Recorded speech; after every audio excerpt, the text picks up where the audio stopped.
갈라디아서 2장 20절 말씀 제가 봉독해 올립니다. 내가 그리스도와 함께 십자가에 못 박혔나니 그런즉 이제는 내가 사는 것이 아니요 오직 내 안에 그리스도께서 사시는 것이라. 이제 내가 육체 가운데 사는 것은 나를 사랑하사 나를 위하여 자기 자신을 버리신 하나님의 아들을 믿는 믿음 안에서 사는 것이라. 아멘. 이제 여러분이 기대하셔도 될 만한 우리 이형만 목사님 나오셔서 이제 말씀을 증거해 주실 때 큰 은혜 받게 되시길 바랍니다. 환영하는 마음에서 우리 박수로 맞이합니다.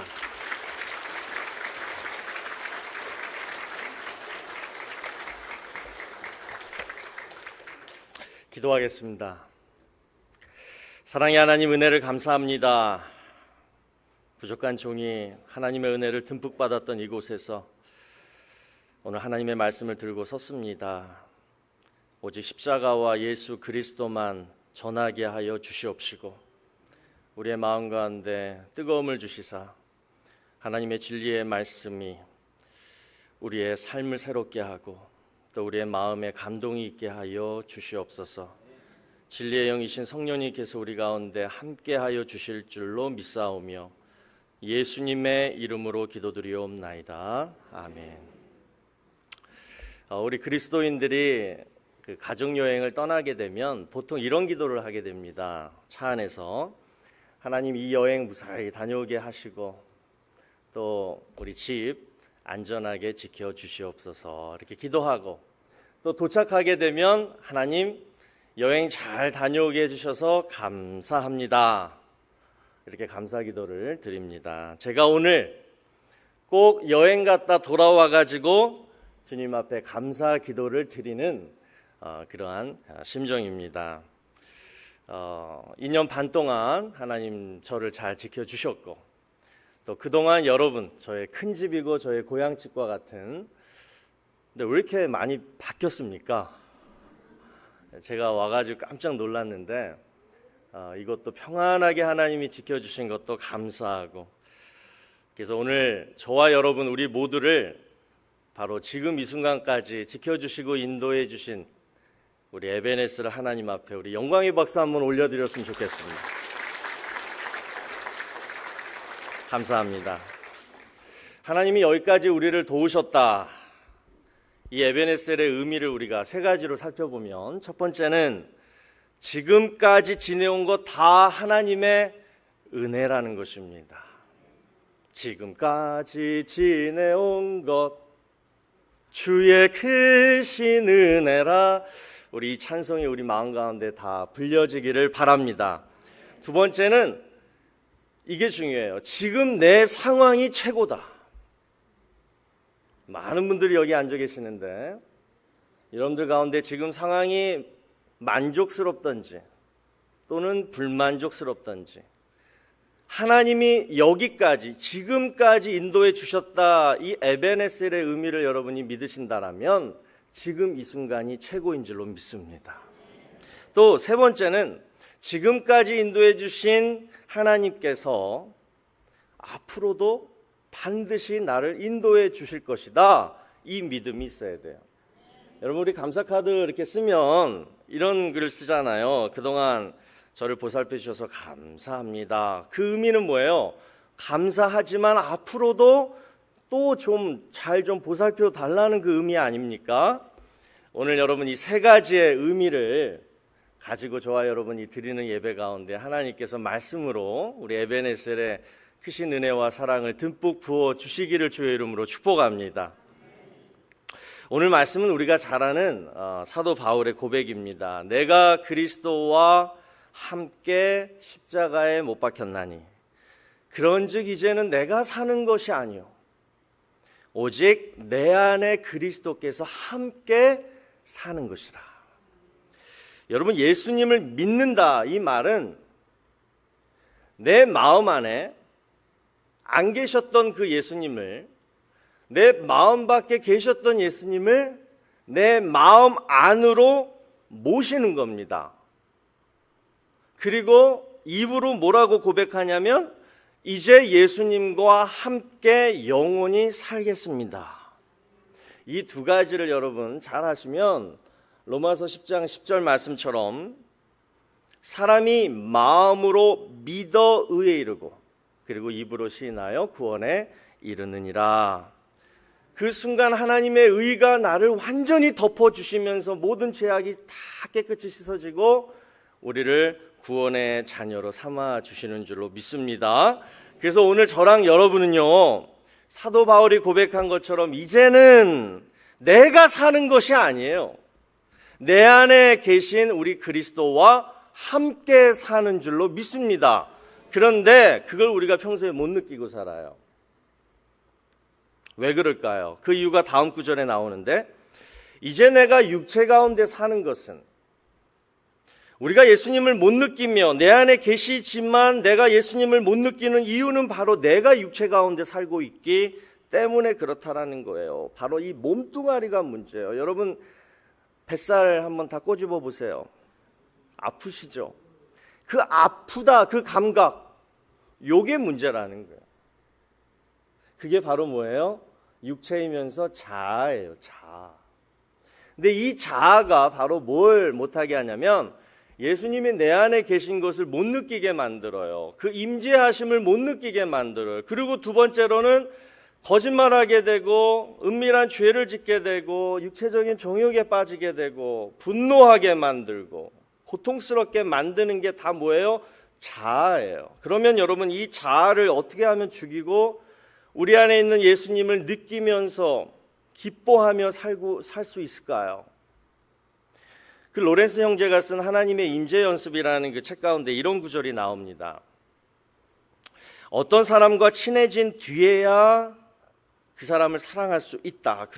그리고 어떤 사람과 친해지려면 그 사람을 자주 생각해야 된다.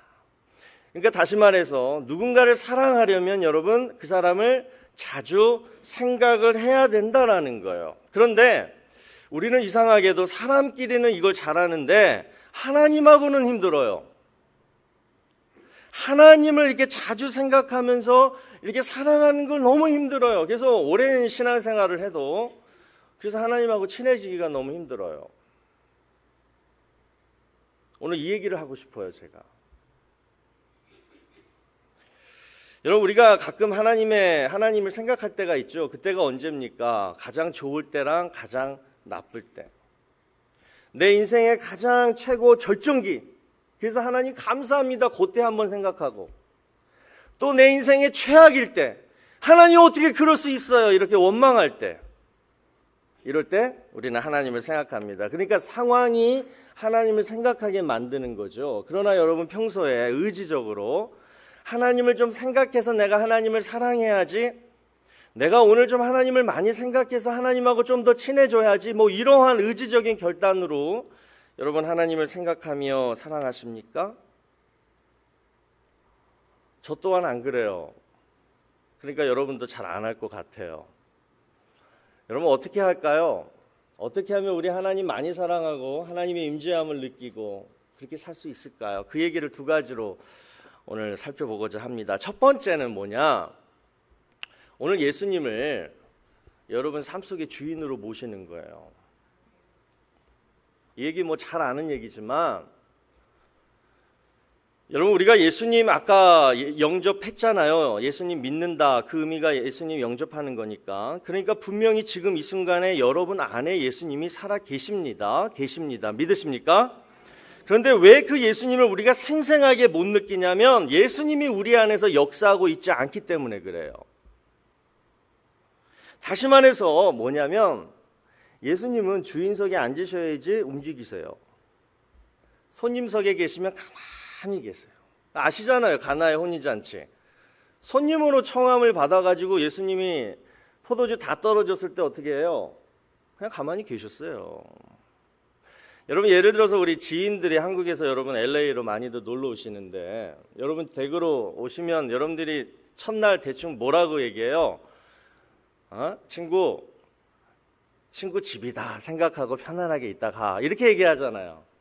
근데 그 말을 진정으로 믿고 방이란 방 다 들어가고 뭐 옷장, 서랍, 뭐 냉장고 다 뒤져가서 자기 것처럼 막 그렇게 지내면 그거 다시는 안 보죠. 그 친구는.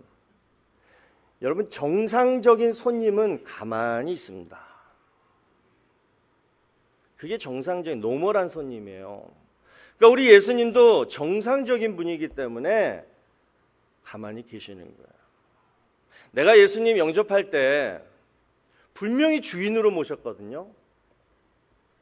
예수님 제 안에 오셔서 주인으로 영원히 살아주십시오. 이게 영접 기도였고 영접 고백이었는데 그때는 그렇게 해놓고, 그래서 그거 믿고 예수님이 주인 신분으로 우리 마음에 들어왔는데 평생 지금까지 손님 취급만 하는 거예요. 그러니까 예수님이 가만히 계시는 거예요. 가만히 계시니까 우리도 생생하게 예수님을 못 느끼는 거예요.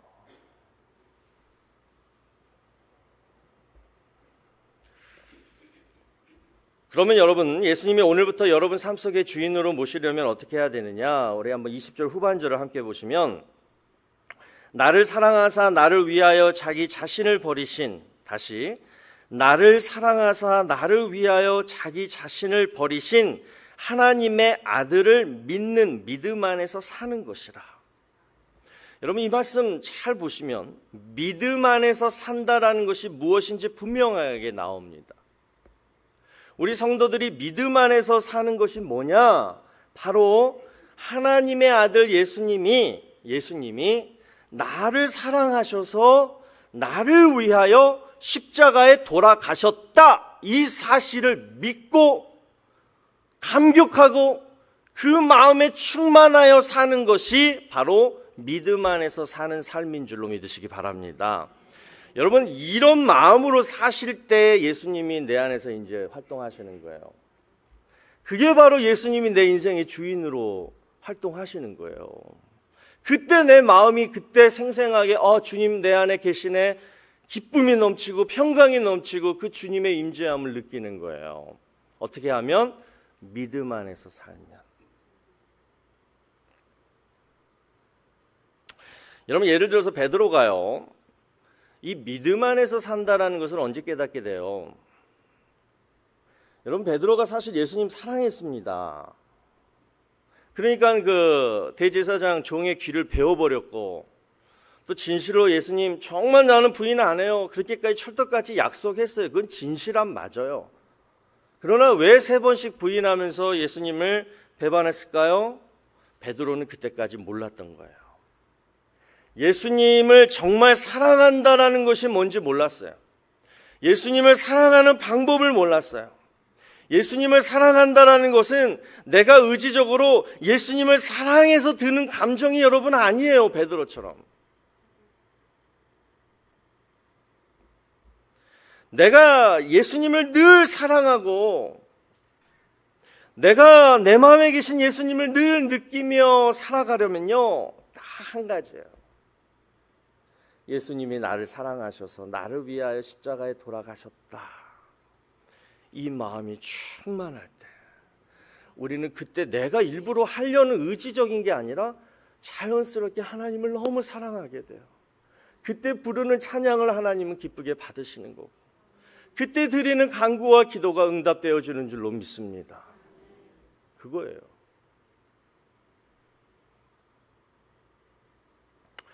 여러분, 저와 여러분이 천국에 가서 뭐 합니까? 우리 요한계시록 7장 10절 보면, 구원하심이 보좌에 앉으신 하나님과 어린 양에게 있도다. 여기 LA에 있는 우리 대흥장로교회 성도 여러분과 우리 덴버에 있는 저희 교회 성도님들 다 똑같이 하얀 옷 입고 흰 옷 입고 종려나무 가지 들고 보좌 앞에 서가지고 영원토록 천국에서 이 찬양만 한대요. 성경 말씀에 나와요. 이 내용이 무슨 말이에요? 쉬워요. 하나님, 나를 지으신 하나님, 예수님, 나를 구원하신 예수님, 우리 보좌에 있으신 이 하나님과 어린 양 예수님, 나를 구원해 주셔서 감사합니다. 이것만 계속 찬양하는 게 천국의 삶이라는 것입니다. 여러분, 천국에는 뭐가 없어요? 밤이 없어요. 그러니까 죄와 유혹도 없어요. 또 질병도 없죠. 고통도 없죠. 슬픔, 눈물도 없어요. 왜 이런 게 없을까요? 천국이니까? 아니에요. 천국에 있는 성도들이 뭘 하고 있냐는 걸 보세요. 나를 구원하신 하나님 감사합니다. 이 찬양만 하니까 죄도 못 틈타지, 질병도 안 오지, 마음에 정신병도 안 들지. 그러니까 천국인 거예요. 그럼 여러분, 우리 천국 가기 전에 이 땅에서도 할 수 있어요, 없어요? 나를 구원하신 하나님, 예수님 감사합니다. 늘 우리가 이렇게 구원에 대한 감격을 가지고 감사하며 살면 우리의 일터와 가정과 심령이 다 천국이 되는 줄로 믿습니다. 그때 우리는 예수님 사랑하게 되는 거예요.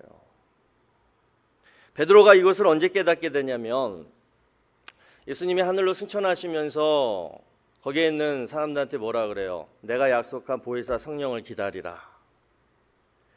그래서 이 시점부터 베드로는요, 열흘 동안 마가의 다락방에서 120문도와 함께 이렇게 기도를 하면서, 보세요, 거기에 있는 120문도라 하면 여인 몇 명을 빼놓고는 다 누구예요? 전과범들이에요. 예수님 십자가에 못 박혀 달려 돌아가실 때 다 도망갔던 그 사람들이 지금 모여서 뭘 하고 있어요? 기도하고 있는데, 그러한 사람들이 얼마나 기도했으면 했겠냐고요. 그 예수님을 얼마나 사랑했으면 했겠냐고요. 베드로도 마찬가지예요. 본인이 예수님 앞에 실수를 했고, 그래서 자신의 의지적인 결단으로 예수님을 사랑한다는 것이 불가능하다는 것을 알고 있기 때문에 바로 베드로랑 120문도는 뭘 하고 있었냐면 바로 성령을 구하며 기도한 거예요. 자신이 뭘 어떻게 해서 하나님을 사랑할 수 있다는 것을 다 포기한 사람들이에요. 그때 성령이 임합니다. 강하고 급한 바람 소리가 각 심령들마다 들어가는 거예요.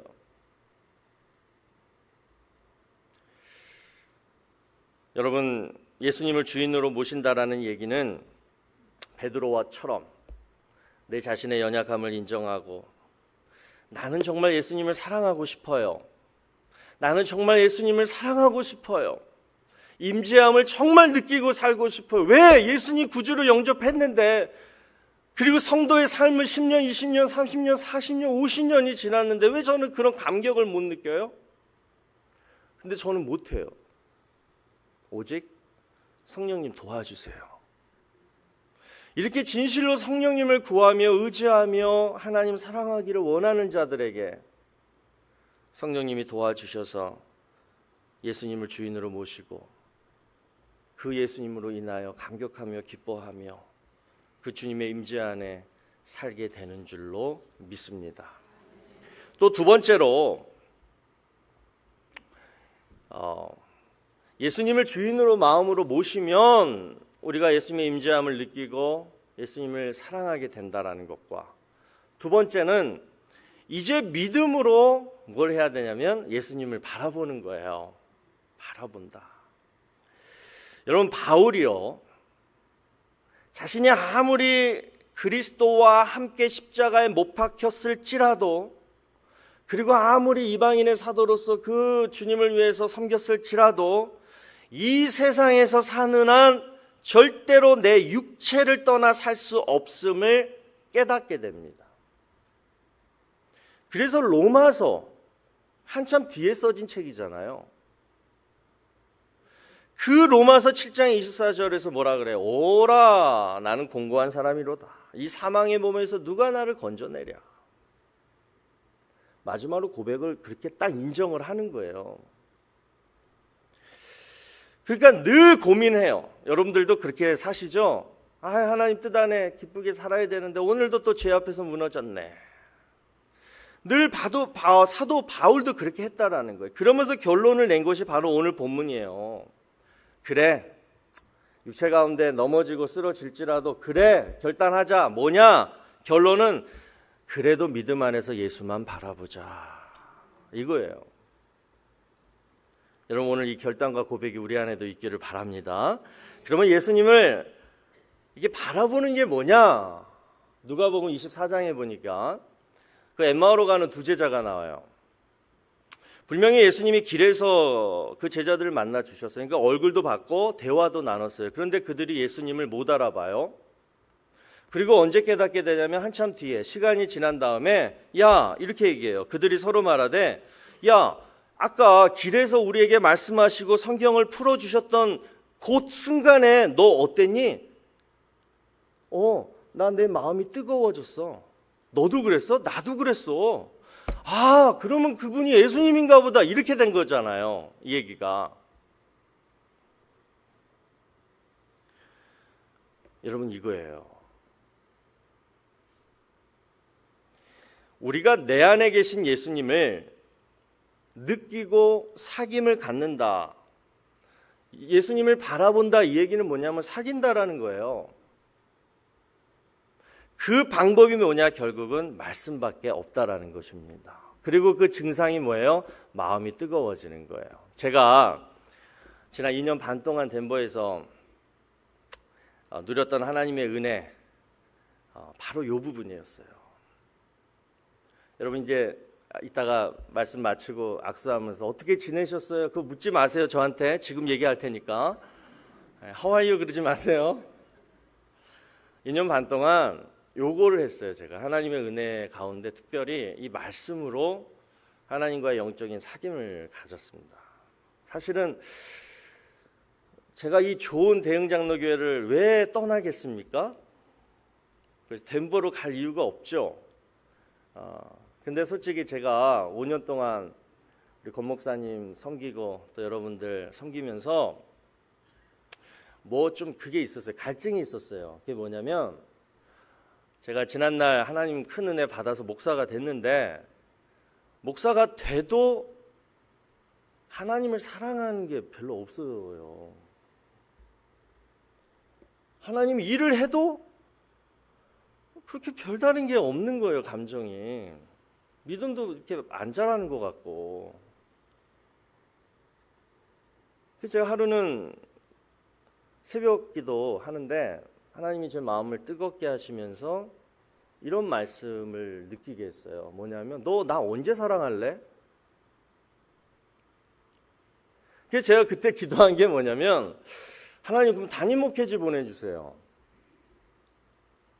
여기가 너무 편했거든요. 제가 권 목사님들 저를 잘해줬고 여러분들도 너무 사랑해 주셔서 너무 편했어요. 그러니까 담임 목회지 보내주시면 제가 좀 고생 좀 하고 기도 많이 하고 그러면은 더 예수님을 더 알고 더 체험하면 더 사랑할 수 있지 않겠어요? 그렇게 하고 제가 기도를 하니까 6개월 후에 딱 덴버로 보내주셨습니다. 그 기도 때문에 제가 간 거예요, 사실은. 그런데 제가 지난 시간들을 돌아보니까 이 설교를 준비하면서 돌아보니까 제 생각이 틀렸다라는 것을 알았습니다. 절대로 담임 목사의 어떤 책임감 또는 뭐 바쁘고 피곤함 뭐 이런 것 때문에 하나님을 더 찾게 되고 더 사랑하게 되는 것 아니더라고요. 가만히 이렇게 진실되게 제가 돌아보니까 하나님을 사랑하는 이 비결은 바로 제가 설교 준비하려고 하나님 말씀 읽고 묵상하고 그때 하나님이 제 마음을 뜨겁게 하시고 그 뜨거운 마음을 강단에 가져와서 성도들한테 이렇게 전할 때 그때 제가 하나님의 은혜를 느꼈다라는 거예요. 그러면서 그 저에게 주신 그 은혜가 자꾸만 이렇게 쌓여가면서 하나님을 더 알게 되고 사랑하게 되더라. 그러니까 결국은 뭐예요? 말씀에 있었어요. 그리고 또 한 가지를 느꼈어요. 하나님 말씀으로 그렇게 이제 은혜를 받았잖아요. 근데 그 은혜가 없어지지 않더라고요. 여러분, 말씀의 은혜는 결국 좀 시간이 지나면 내 삶 속에서 은혜의 자리로 나타납니다. 그걸 제가 느꼈어요. 제가 받은 말씀 그 은혜가요, 언젠가 뭐 하루가 지나든 한 달이 지나든 1년이 지나든 언젠가는 그 받은 은혜가 결국은 내 삶 속에서 은혜의 자리로 이끌어주고 은혜와 기적으로 저를 축복하시더라고요. 그 우리 잘 아는 소경 바디메오가 그런 거 아닙니까? 무리들은 나사렛 예수여 뭐 나사렛 예수께서 이 길을 지나가신데 뭐 이렇게 얘기했지만 뭐라고 바디메오가 예수님을 부릅니까? 다윗의 자손 예수여 나를 불쌍히 여겨 주시옵소서. 어떻게 소경 거지가 다윗의 자손 예수라는 말을 해요? 평소에 구약 성경 읽거나 듣거나 해서 그 마음에 새겨진 거에 뭐냐? 문둥병자나 귀신 들린 자나 소경이나 벙어리나 그런 자들을 다 고칠 수 있는 자가 구약 성경에 예언이 됐는데 그분이 바로 다윗의 자손으로 오셨다. 그래서 그가 메시아다. 이걸 이미 알고 있었어요. 근데 무리들이 얘기하는 거 들어보니까 딱 그 사람이야. 그러니까 뭐라 그래? 바로 그냥 담대하게 부르짖는 거예요. 다윗의 자손 예수여 나를 불쌍히 여겨주소서. 그러니까 여러분 기적의 역사가 이루어졌잖아요. 근데 만약에 모르고 똑같이 나사렛 예수여 나를 불쌍히 이랬다면 어땠을까라는 생각을 해보잖아요. 여러분 이게 말씀의 역사입니다. 하나님이 우리에게 말씀으로 우리 마음을 뜨겁게 하시고 은혜를 받게 했으면 반드시 그 말씀은 나중에 내 삶 속에서 다시 은혜로 찾아온다. 하나님은 반드시 하나님의 자녀들을 은혜의 자리로 날마다 부르신다. 이번 주도 부르실 거고 이번 달에도 우리를 은혜의 자리로 우리를 늘 인도하시고 이끌어 주신다. 그런데 왜 우리가 그 은혜를 못 누리느냐? 바로 말씀이 없어서. 내가 그게 은혜인지 뭔지를 모르는 거예요. 왜? 말씀이 분별케 하는데 말씀이 내 안에 없으니까 맨날 스킵하고 패스해버리고 지나가 버리는 거예요. 우리 사랑하는 성도님들, 그래서 은혜의 자리로 우리 하나님이 부르시기 그 전에 뭘 해야 되겠어요? 말씀 많이 읽으시고 들으시고 그리고 새기시고. 그러면 반드시 여러분 그러지 않은 성도보다 여러분 은혜를 많이 누리게 될 줄로 믿습니다. 하나님이 우리의 소유와 우리의 건강과 또 우리의 생명까지도 하나님은 가져가신다 그러면 우리는 막을 수가 없어요.